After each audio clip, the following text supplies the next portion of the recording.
Surat Lajpore jail ખાતે લાઇબ્રેરીનું નવીનીકરણ કરવામાં આવ્યું છે। અંદાજિત 18,000 પુસ્તકો લાઇબ્રેરીમાં રાખવામાં આવ્યા છે। બંદીવાનોએ માટે લાઇબ્રેરી ઊભી કરવામાં આવી છે। અલગ અલગ સંસ્થાઓ દ્વારા પુસ્તકો ડોનેટ કરવામાં આવ્યા છે। વાંચતા ન આવડતું હોય તેમના માટે ઓડિયો લાઇબ્રેરીનું પણ અહીં આયોજન થયું છે। પુસ્તક વાંચવાથી બંદીવાનોમાં એક પરિવર્તન આવ્યું છે। લાજપોર જેલ ખાતે कैदी सुधारात्मक प्रवृत्ति बाबते घनी बधी एक्टिविटीज चाली रही है। तेना ज एक भागरूपे अत्रे लाइब्रेरी है तेमां 18,000 थी वधारे पुस्तकों है।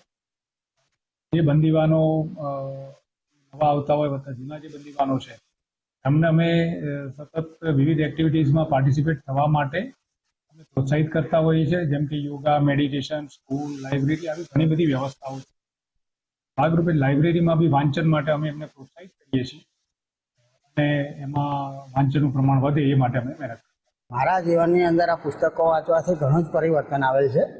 एना आ पुस्तकों लाइब्रेरीनी अंदर जे आध्यात्मिक पुस्तक होय, कोई धार्मिक के जे बौद्ध कथाओ होय, जैन कथाओ होय के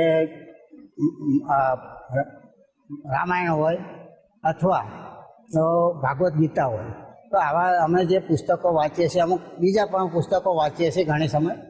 तो पुस्तकों वाँचवाथी अमने घणो मननी अंदर आनंद थाय छे अने वत्ता अमारुं परिवर्तन पण अमने घणो बदलवा माटेनो विचार आवे छे।